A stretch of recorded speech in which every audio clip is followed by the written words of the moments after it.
কিশোরগঞ্জের কটিয়াদী উপজেলার চাঁদপুর এলাকায় সাবেক আইজিপি নূর মোহাম্মদের বাড়ির পাশে বরকত আল আমিন এগ্রো কমপ্লেক্স গড়ে তোলেন ওই এলাকার হাজী মোহাম্মদ নুরুল আমিন। অভিযোগ রয়েছে ২০০৮ সালে আইজিপি থাকার সময় সন্ত্রাসী দিয়ে প্রায় ১৩০ একর আয়তনের খামারটি দখল করে নেন নূর মোহাম্মদ। এ সময় খামারের মালিক নুরুল আমিন ও তার ভাই ভাতিজা সহ স্বজনদের নামে ঢাকা, কুমিল্লা সহ দেশের বিভিন্ন স্থানে মিথ্যা মামলা করা হয়। জমি উদ্ধারে ২০১২ সালে প্রধানমন্ত্রীর কাছে একটি লিখিত অভিযোগ করেও লাভ হয়নি, বরং ২০১৮ সালে নূর মোহাম্মদ কটিয়াদী ২ আসনের এমপি হলে তার প্রভাব আরও বেড়ে যায়। এ পর্যন্ত উনি দখল পেয়ে যাচ্ছে আইজি সাহেব, ওনার নামে কিন্তু কিছু নেই।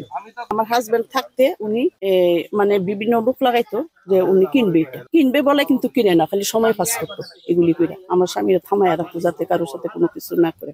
সব সময় আমাদেরকে পুলিশদের অত্যাচার করে, র্যাব পুলিশ। আজকে দেখেন এই প্রকাশ্যে এই অবস্থার মধ্যেও সে হাজার হাজার কোটি টাকার বালু তুলতেছে, চতুর্দিক দিয়ে দানির জমি সব এই গর্তের ভিতরে ঢুকে যাবে, 1 ইঞ্চি জায়গাও তার দলিল নাই। তবে অভিযোগ অস্বীকার করে নূর মোহাম্মদ দাবি করেন এই জমি ব্যাংক থেকে একটি কোম্পানির নামে নিলামে কেনা হয়েছে। সবকিছু নিয়ে রাজনীতি করলে চলে। অবৈধ সম্পদ অর্জন ও সন্দেহজনক লেনদেনের অভিযোগে নূর মোহাম্মদের বিরুদ্ধে গেল 2 জুন মামলা করে দুদক।